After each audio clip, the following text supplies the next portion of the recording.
These are incomprehensible accounts of police brutality, co-signed and facilitated by the USC administration, that turned our campus into a militarized zone. It was like genuinely a stampede, and like even if we tried to disperse, like it was a dangerous situation. And from what we could see, like all we saw was just like general like hostility between protesters and the police. So like we could just see like fighting and yelling and chanting. Tensions over the Israel-Hamas war have reached a fever pitch on college campuses across the country, and by most accounts, these massive protests show no signs of slowing down. I'm Ellison Barber in for Gadi Schwartz, and this is Stay Tuned Now.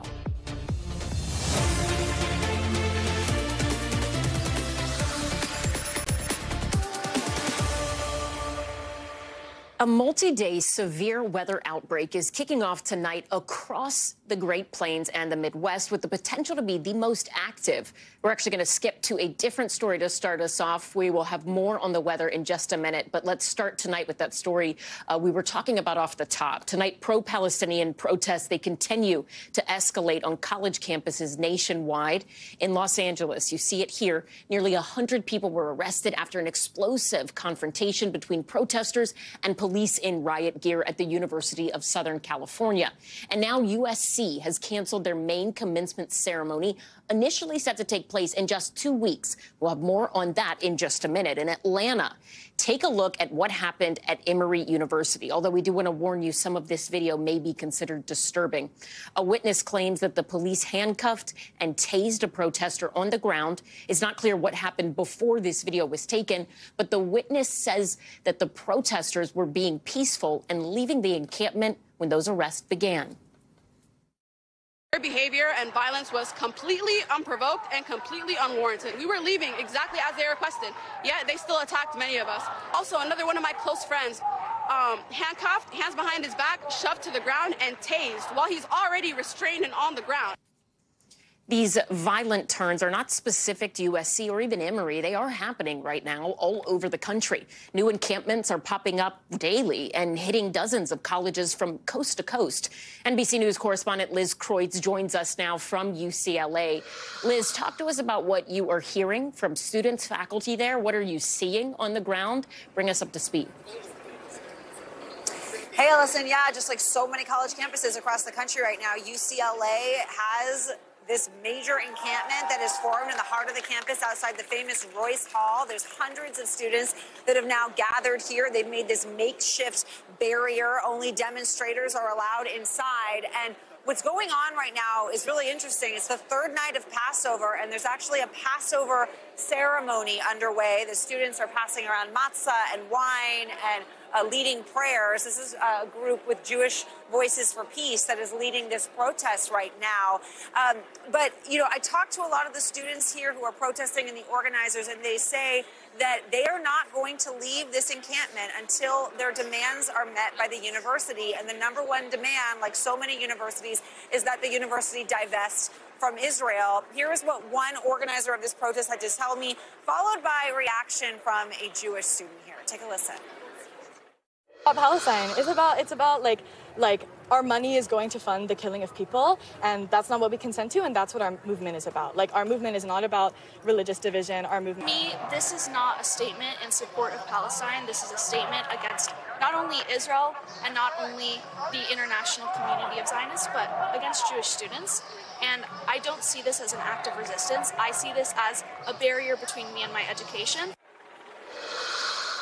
Now, we've been here for several hours, and it has been a largely peaceful protest here, but we have recently, in the past hour or so, started to see some scuffles with some counter-protesters that have showed up. Some pro-Israel protesters have come and have gotten into a few minor altercations with some of the pro-Palestinian protesters. A few college officers and law enforcement have arrived, but otherwise we haven't seen a large police presence. And as of right now, it doesn't seem like the university is going to force these students to leave. They say they plan to stay here again until their demands are met, Ellison. Liz, let's talk about some of the other big schools in California and in the area where you are, USC. How do we think graduation is going to look now, and what's the reaction been over there? Yeah, USC, so many disappointed students tonight. This is a huge, unprecedented move for them to flat out cancel their main stage graduation. The university is saying it's because they are implementing new security measures, and in the process of doing that, they decided that it would take too long to process all of the thousands of people that attend this graduation. 65,000 people attended. And so they said because of that, because of these new measures, we're just going to cancel it. It's a huge blow to so many of these college students. Some of them were 4 years ago seniors in high school during the pandemic and missed their high school graduation, and now they're going to miss their college graduation.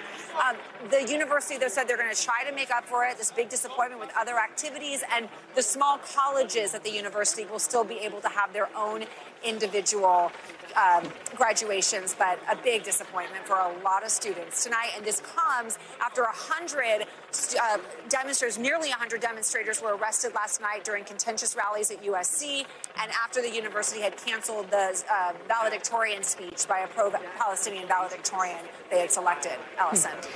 And coming back just to where you are now with UCLA, you said there hasn't been a very heavy police presence. Are we expecting that to change at any point? Could we see actions like we've seen in New York at Columbia University take place there?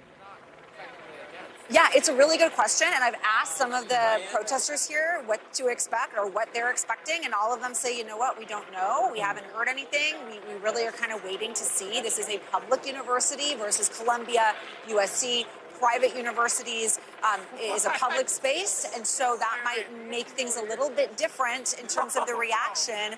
So I think we're going to wait and see how things evolve, because right now the university is very much allowing these students to set up and, even as we mentioned, build these makeshift barriers here in this central main part of campus. All right, Liz Kreutz in Los Angeles outside of UCLA. Thank you so much. We really appreciate it. Today was a big day for former President Donald Trump, not just in one court, but two. While Trump sat in a New York courtroom listening to a former friend testify against him, arguments were being made in front of the U.S. Supreme Court on whether he should get presidential immunity from prosecution in another criminal case against him. I would have loved to have been there, but this judge would not allow that to happen. But the argument on immunity is very important. The president has to have immunity. This has nothing to do with me. This has to do with a president in the future for 100 years from now. And it appears that some Supreme Court justices agreed with him, at least in part. They largely avoided mentioning the specific allegations against Trump. Instead, they seemed to focus on what this decision would mean for future presidents. I'm not concerned about this case, but I am concerned about future uses of the criminal law to target political opponents based on accusations about their motives. If someone with those kinds of powers, the most powerful person in the world, with the greatest amount of authority, could go into office knowing that there would be no potential penalty for committing crimes, I'm trying to understand what the disincentive is from turning the Oval Office into, the seat of criminal activity in this country. This case has huge implications for the presidency, for the future of the presidency, for the future of the country, in my view. NBC News Washington correspondent Yamiche Alcindor has more. Yamiche, walk us through what happened in the court today. This was really a remarkable day at the Supreme Court. As the justices heard these oral arguments, the lawyer for Donald Trump argued that presidents must have broad immunity as they carry out the duties of the office. He argued in part that if presidents don't have that immunity, they could be targeted by political opponents. But the lawyer for special counsel Jack Smith, he argued just the opposite. He said Trump must be held accountable for trying to overturn the 2020 election, and future presidents need to be held responsible if they take criminal actions for personal gains while in office. Take a listen to what both sides said today in court. Could President George W. Bush have been sent to prison for obstructing an official proceeding or allegedly lying to Congress to induce war in Iraq? Could President Obama be charged with murder for killing U.S. citizens abroad by drone strike? Could President Biden someday be charged with unlawfully inducing immigrants to enter the country illegally for his border policies? The answer to all these questions is no. Such presidential immunity has no foundation in the Constitution. The framers knew too well the dangers of a king who could do no wrong. Now, the justices sounded divided about what to do about this case, and they could perhaps send this case back to the lower court, which would be a win for Donald Trump, who wants this case delayed as the November election nears. Meanwhile, the stakes of this case were crystal clear throughout the day, including when conservative Justice Neil Gorsuch said whatever the court decides, they will be writing a rule for the ages. All right, Yamiche Alcindor, thank you so much. Meanwhile, a key witness in Donald Trump's hush money criminal case told a jury about deals he made to shut down potentially embarrassing stories about Trump leading up to the 2016 presidential election, including one about paying to kill a story about his affair with a former Playboy model. NBC News correspondent Dasha Burns has more. So today's testimony picked up right where we had left off with the story of Karen McDougal. Now, remember, that is the Playboy playmate that alleged that she had an affair with former President Trump. She was shopping her story around. And when Pecker caught wind of this, he says he called the former president. He said the former president that Trump asked him what he should do. Pecker said, you should buy the story.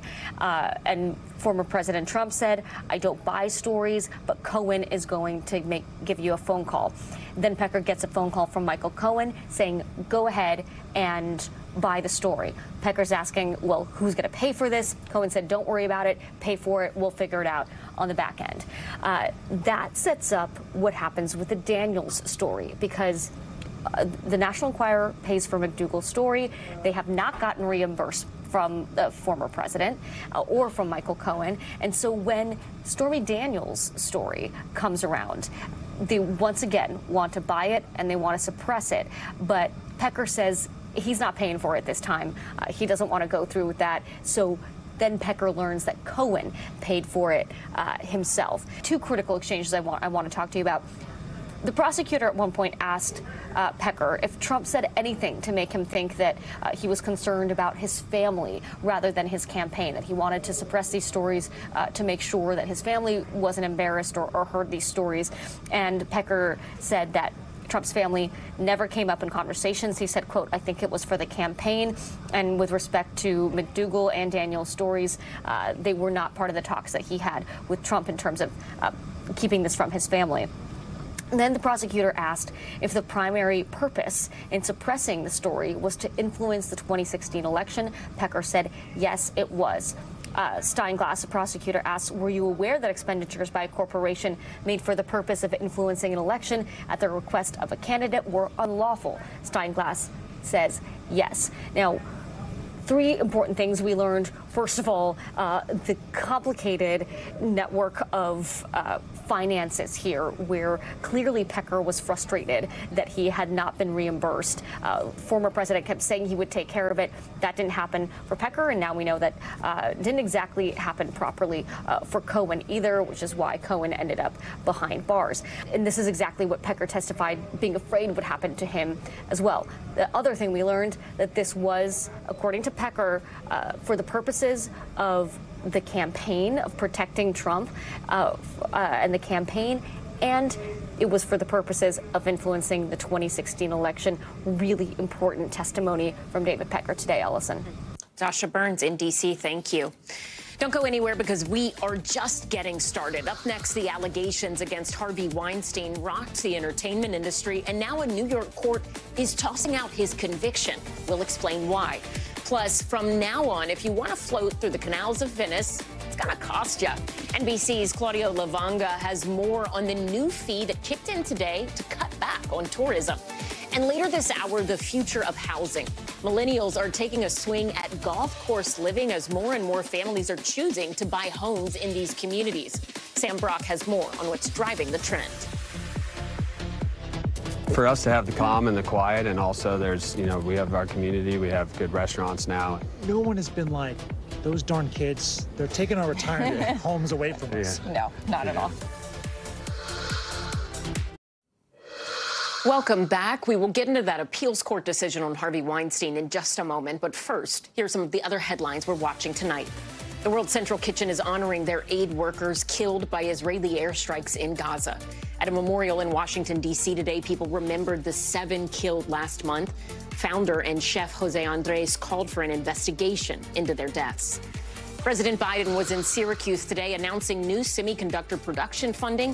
Micron Technology will receive over $6 billion in funds for 2 chip factories. It's part of the 2022 CHIPS and Science Act, which aims to boost domestic chip manufacturing. The first round of the NFL draft just kicked off in Detroit. The Chicago Bears have the first pick of the night, and USC quarterback Caleb Williams is expected to be the first drafted. The U.S. fertility rate has dropped to their lowest levels we have seen in about a century. It comes as birth rates dipped last year, according to the CDC. Teen birth rates dropped, and women ages 30 to 34 had the highest levels.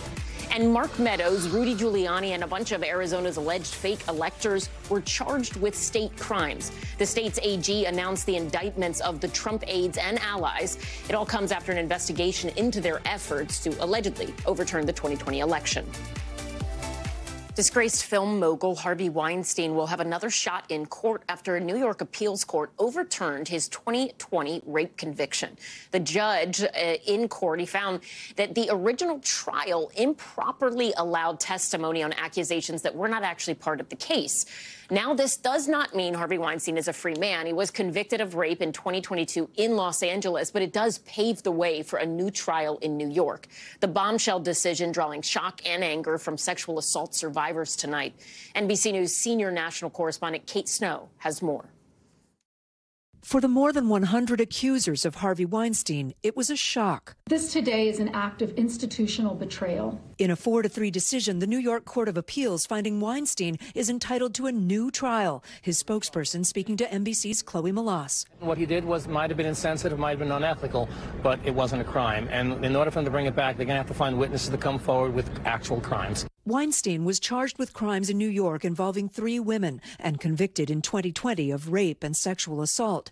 But that trial also included testimony from 3 other women who made allegations that never led to charges. Today, the majority in the Court of Appeals concluding the trial court made egregious errors, erroneously admitting that testimony, calling it unnecessary. The jury was able to look at that and probably infer that he was guilty in the past, so he must be guilty now.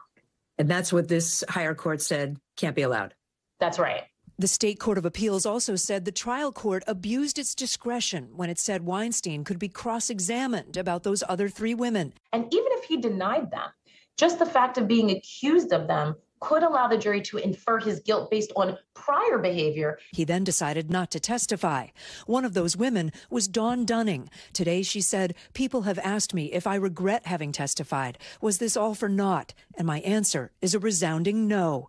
We spoke with other Weinstein accusers not involved in the trial. All of the fear and the panic and the confusion from the original trauma comes back. I'm deeply concerned. It's a setback for justice for survivors. In a dissenting opinion, 3 justices wrote, men who serially sexually exploit their power over women will reap the benefit of today's decision.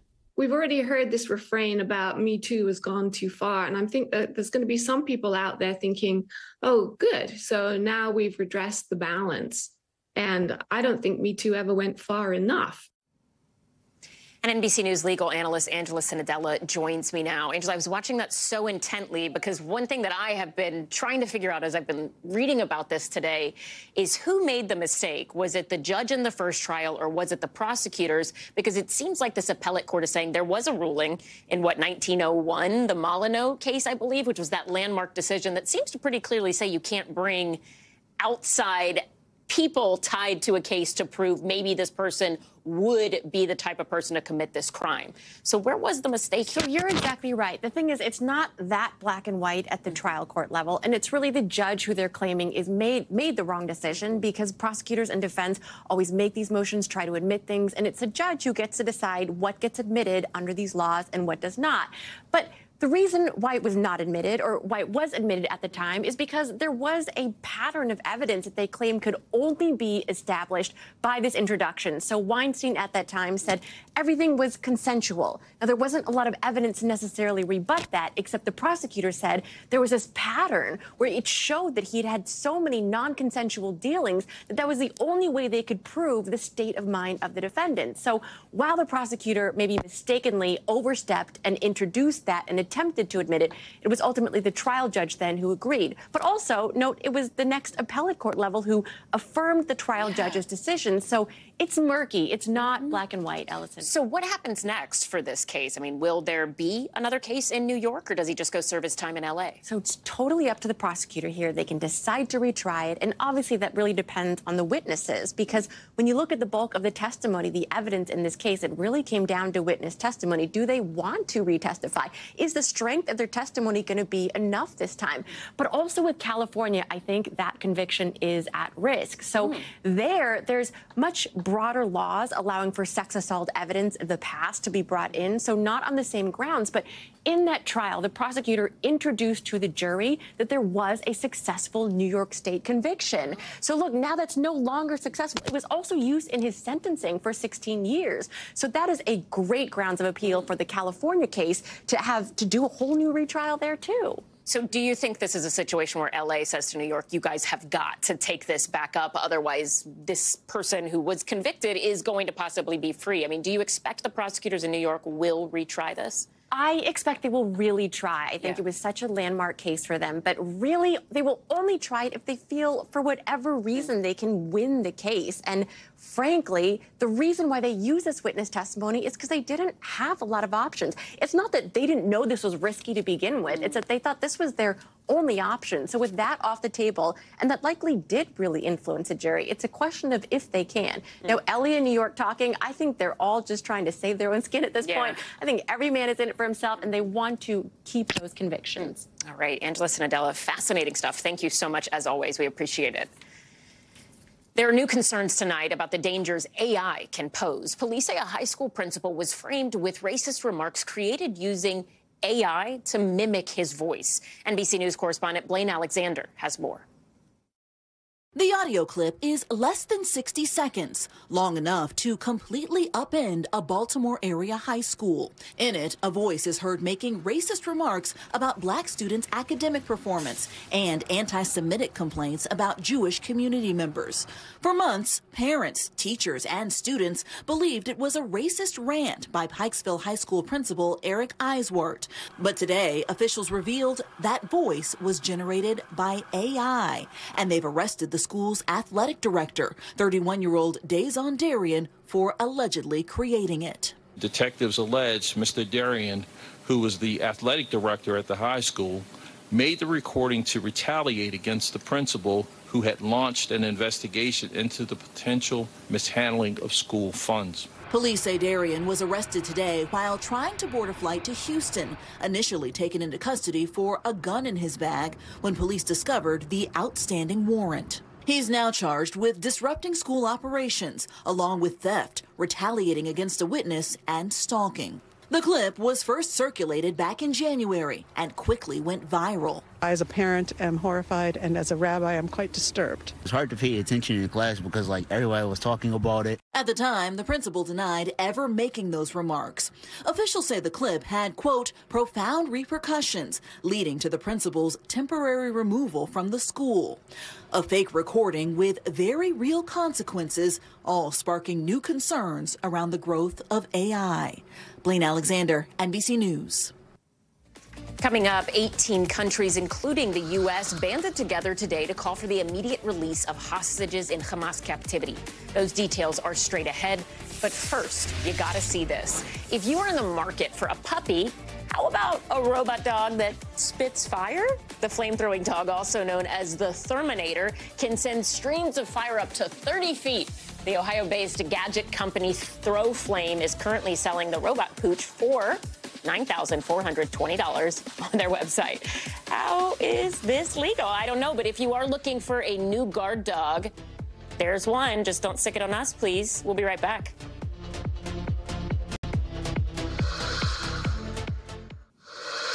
Welcome back. One Italian city has implemented a tourist tax. We're going to have that story in just a moment. But first, let's take a quick look around the world.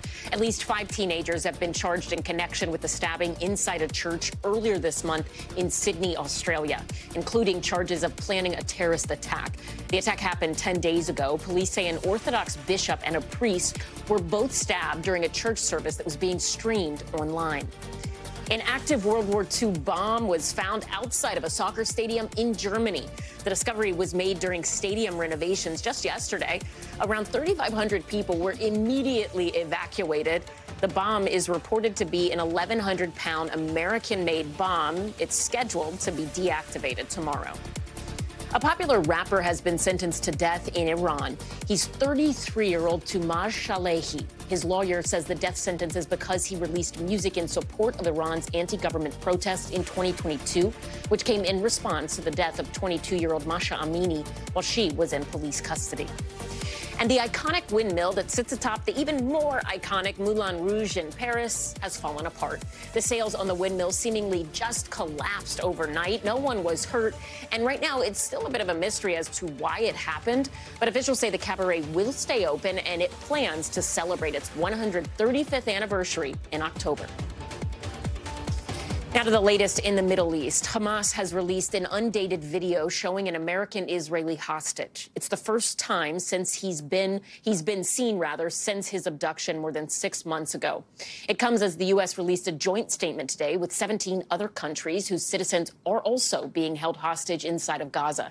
NBC News international correspondent Josh Letterman has more on the administration's efforts to bring those hostages home. There is a renewed focus tonight on the roughly 100 hostages still believed to be held in the Gaza Strip after Hamas publicly released a video showing Hirsch Goldberg-Paulin, a 23-year-old American Israeli who has been in Gaza now for more than 200 days. He had last been seen in a video taken the day of the October 7th Hamas attacks, where he was captured from that Supernova music festival. And now the release of this video is really bittersweet in that, on the one hand, it is proof of life. It is the first proof his parents have gotten since the Hamas attacks that he is in fact alive in the Gaza Strip. But on the other hand, it shows him badly wounded. In fact, he appears to be missing one of his arms below the elbow. His parents, speaking to NBC News' Raf Sanchez, telling them how painful it was to see their son in that condition, but that they are keeping hope alive for his safe return.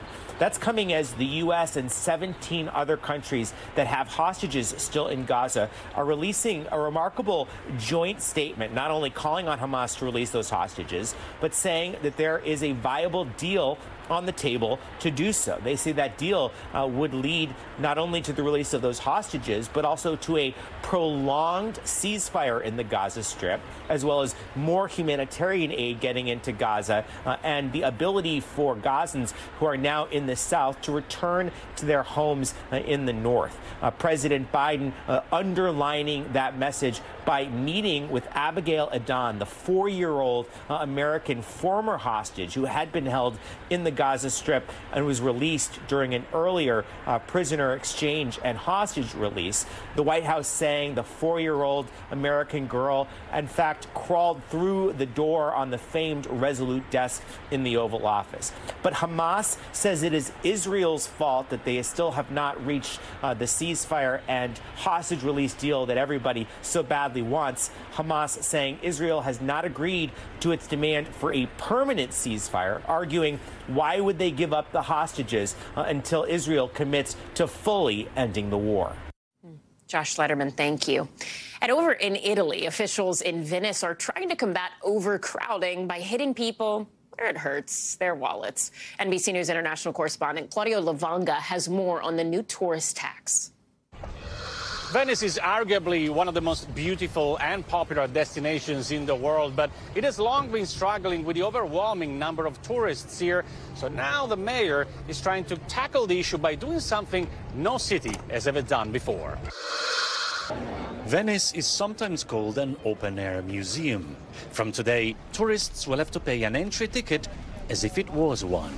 From now on, day trippers will be charged around $5 to enter the city. Among them are these tourists who arrived in Venice by train. Instead of being met by gondoliers, they were stopped by ticket inspectors asking for a QR code, the proof they registered on a dedicated website. I come here as often as I can. I'll be back next year. I was here last year with my grandchildren, and I'll pay it every time. Venice is worth it. The fee only applies to visitors who did not book accommodation, and only then on selected holidays and weekends. The aim, reduce overcrowding on busy days. We are not looking to collect money, to tax people, or to introduce a police state into Venice. So we are very democratic about it. It's been very important, the message. So please, if you are a day tripper, choose another day. Venice has long had a problem with over-tourism. About 50,000 people visit the city every day on average. That's the same as the number of residents. But not all Venetians support the pilot scheme. I don't think this is going to work, in my experience as a tour guide. Tourists I talk to say that it's not just a way to monetize. They're ready to pay €5 in their budget to visit Venice in a day. The main concern ahead of today was that not many tourists, especially foreigners, were aware of the fee or how to pay. Venice belongs to those who love it. The local administration launched a campaign advertising the new policy. But some posters across the city were ripped off the walls, arguably by angry locals. The local administration says that about 60,000 people registered to access Venice so far. 6,000 of them were paying day visitors. The proof, they say, the pilot scheme worked and did not go dead in the water. The entry ticket system is still in its experimental phase, but the mayor here says that several cities around the world have already approached him because they may want to follow Venice's example in the future. He says that among them are some American cities, but he hasn't revealed which ones yet. Claudio Lavanga in Venice, thank you. Coming up, firefighters may be getting some help this wildfire season from an unlikely source, Hollywood. NBC's Mara Barrett has that report right after the break, so stay tuned.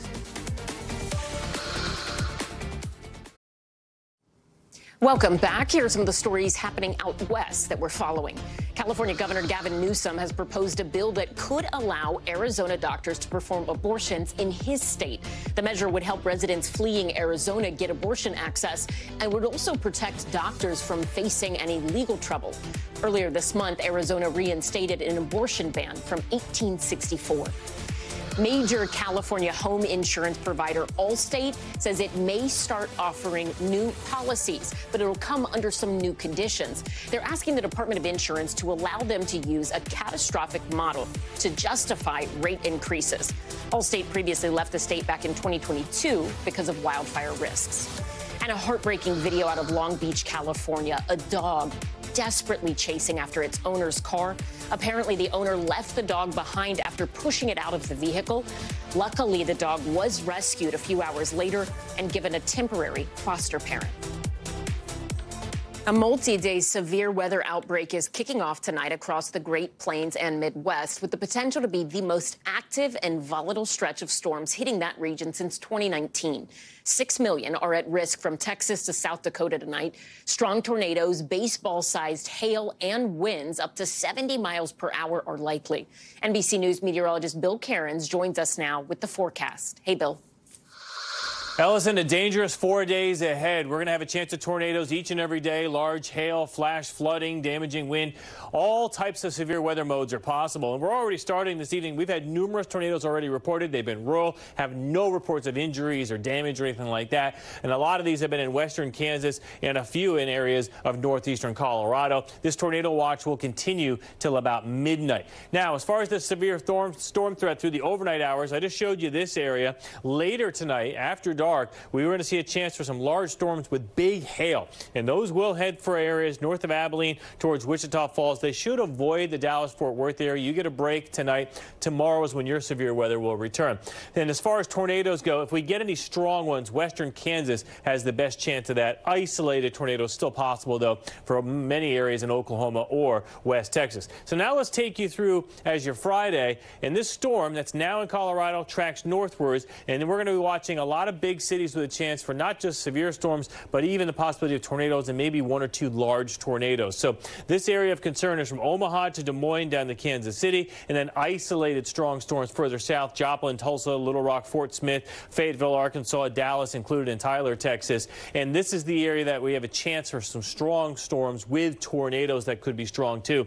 That includes Kansas City, St. Joseph, Omaha towards Des Moines. So that's the bullseye this time tomorrow that we'll be watching. Then we're going to say goodbye to that storm. Right on the heels of this one comes another storm, and that one is going to bring, looks like Saturday afternoon, evening, I-35 corridor is most at risk. That'll include Oklahoma City, Wichita Falls, to Wichita, Topeka, all the way back up to Kansas City. Isolated strong storms, Dallas and Fort Worth. And again, the tornado risk on Saturday is also going to be with us. And the problem is, when you get day after day like this with storms in the same spot, you're going to get flash flooding issues, especially if someone ends up with the potential of 2 to 3 inches of rain in only an hour.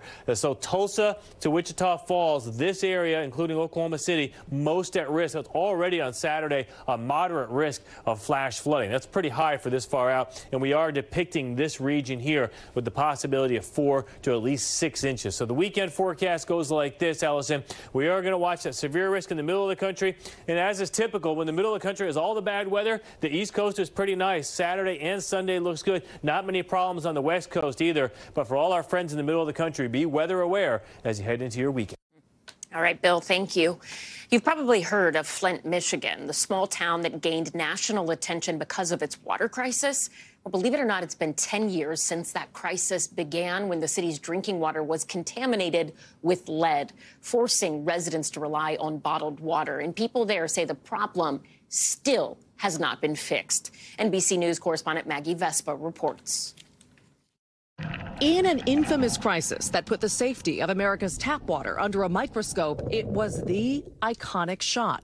April 25th, 2014, politicians in Flint, Michigan pushed a button switching the city's drinking water source from Detroit's system to the Flint River, later admitting their critical failure to treat that river water, causing it to corrode lead pipes and poison people. It turned out to a growing crisis in Flint, Michigan over the city's water supply. In the years that followed, Flint became famous for images of murky tap water and cases of contamination, many in children. This week, 10 years later, Melissa Mays says Flint still isn't fully fixed. If you had to use one word to sum up the fight over the last 10 years, what would it be? Exhausting. It is exhausting because Flint residents have never been off the front lines of the fight. The married mom of 3, who still uses bottled water for all drinking and cooking, is a plaintiff in one of multiple lawsuits brought against the city, state, and several current and former officials, suits that have produced major settlements. In 2017, a federal judge demanded the city remove all lead service lines leading into homes and replace them with modern, safe ones, then repair damage done by that work to yards and homes. The deadline, 2020. Tonight, 4 years past that deadline, court filings show out of close to 30,000 addresses, Flint's replaced lines at all but 31, with hundreds more declining to service. Mays says advocates have done their own outreach and argues the city is even further behind than they claim. So they talk about how many people, homes have been excavated, but not restored, and there's thousands. A judge last month holding Flint in contempt, writing the city has failed to abide by the court's orders in several respects, adding it has no good reason for its failures. Flint's current mayor, Sheldon Neely, who took office in 2019 and is not a named defendant in the lawsuit, says he wanted the work finished long ago. And for people sitting at home and they're just thinking, 10 years later, how is Flint not fixed? What is the answer to that? No, we work it every single day, and everything doesn't happen overnight. Starting out with one engineering firm, and then another engineering firm, and then another engineering firm, and some of that information had not been transferred to each engineering firm based upon contracts, based upon whatever reasoning. On top of bureaucratic delays, the mayor says repairs stopped during the pandemic. He denies Mays' claim that the city has thousands more homes to reach or repair, but says anyone who hasn't gotten lines replaced should contact the city. We have roughly about 1,900 structures where we didn't get consent to be able to get into those structures. Do people have a right to be furious about the delay? Yes, absolutely. The mayor, meanwhile, championing the $146 million in infrastructure upgrades to treat the city's water, which now comes from Lake Huron. We're also replacing poisonous lead pipes that go into 10 million homes in America, 400,000 school and child care centers. In Flint's wake, drinking water has become a national priority, with President Biden's infrastructure law setting aside $15 billion toward lead pipe replacement nationwide. Meanwhile, Melissa Mays says the untreated water also corroded their homes' pipes, which the government is not paying to replace. She says many residents don't trust their tap. Yeah, I mean, it's clear it looks fine. Yeah, and the problem is that we don't know what's in this because lead and other dangerous contaminants and neurotoxins have no color, taste, or odor. As for her kids, all three, including 19-year-old Cole, have permanent health problems like compromised immune systems, as well as damaged kidneys and growth plates. Flint is not getting fixed. 2016, everybody stood up for us and fought for Flint. We need that again, because without that external pressure, it's going to be another 10 years, and then another, and another, and it's terrifying. And tonight, in the future of housing, many millennials say they are giving up the grind for greener pastures, like a lot greener. They're moving to retirement golf communities. NBC News correspondent Sam Brock explains why more young people are getting a head start on their golden years. Retirement at 40. Why not? Increasingly, millennials are deciding that that sounds like a pretty good idea. They're moving to communities that have golf courses and retirement communities. Realtors and researchers say that this is a shift that's been going on for a number of years now, but it's accelerated recently, driven in part by social networking, security, and yes, golf. On the greens and fairways of a country club community near you. It might not be just boomers and retirees you see walking the links these days, but more and more millennials in their late 20s to early 40s and seeking that same lifestyle. I would say a lot are just getting into golf and kind of wanting that family atmosphere with golf. What were the criteria that you were looking at? I think it's the package, right? Victoria Meadows Murphy and her husband Evan are 35 and standing on a lot of land that will soon feature their new home at the Tequesta Country Club, more than 2 hours away from Miami. For us to have the calm and the quiet, and also there's, we have our community, we have good restaurants now. No one has been like, those darn kids, they're taking our retirement homes away from us. Yeah. No, not at all. While Evan is from Tequesta and purchased their current home in 2018, Victoria, who owns her own interior design company, started noticing something about business in the neighborhood. I think the light bulb went off when most of my clients that were reaching out were our age and younger. According to reporting from the Wall Street Journal, life on the green surged during the pandemic and continues to grow. While in 2023, more golf rounds were played than any other year on record. But golf appears to be just one piece of the millennial puzzle. I think the key question is, why not? Why would they not move to these golf communities? Most of them are gated, so you have the great security, on-site dining, tennis courts, swimming pools, of course, golf courses. Are you seeing pushback in any of these communities from the older residents? Communities are adapting while others aren't. There are communities renovating their club rooms to make it more trendy, like adding a pickleball court or two. As the trend takes off from the suburbs of Texas and Arizona to Southern California, not everyone's wild about sharing the space, like Doug and Jamie Baker in the Coachella Valley. I like not having trick-or-treaters every October. That's just me.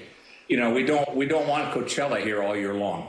But the research indicates the millennial move likely isn't going anywhere. A recent Harvard study showed the number of millennials moving to peripheral suburbs jumped 30% in 10 years.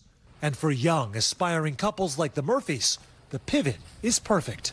I think the next step with our future is this home and building it for our family and building it to work for our family in the future. Now, make no mistake, many people are paying a premium to live like this. You have mandatory buy-ins for a lot of these communities that can range from $15,000 to $250,000. There are HOA fees and country club fees. Many of these communities as well, or at least some of them, have a mandatory minimum age requirement, usually 55 and up. So there are some parameters that have to be dealt with. That said, if you're living a couple of hours away from a city center, as we are here, you're probably getting better value for your property. So many of us then living like we're 40, going on 75. In Tequesta, Sam Brock, NBC News. Back to you. Finally tonight, bats. No, not the baseball ones. You know, the ones that fly around and give off vampire vibes? Well, there are 28 different bat species in Arizona, and they are now prepping for mating season. Jade Cunningham from our affiliate KPNX has more on the winged creatures. From dusk till dawn, this area provides perfect resources for bats. These nocturnal mammals stay busy, flying, eating, searching for food. Arizona has 28 different bat species. During the day, they rest. A bat's home, basically, a place where it spends the day, is generally described as a roost. That could be a cave, it could be a tree, it could be a structure. But this time of year especially, they're probably getting ready to raise their young. They are very slow to reproduce. The bats only give birth to 1 young per year. Which means if they're in your home, it's never legal to kill bats. They are protected. You now have about 2 weeks to get them out. Because bats are giving birth to young starting around May throughout the summer, we ask that evictions and exclusions not take place during that time because the young cannot fly for several weeks after being born. And so we don't want young to be trapped inside and to die if the adults are removed. Removing bats is difficult and must be done by a professional. You know, please do the right thing with wildlife and, you know, don't harm them. That way you can enjoy them in the wild. Bats are keeping insect populations at bay, and in the southern part of the state, they're pollinating plants. So they're doing all these wonderful ecological things. Instead of dealing with them in your home. Jay Cunningham, 12 News. That does it for us tonight. I'm Ellison Barber. We will see you tomorrow, but until then, stay tuned now.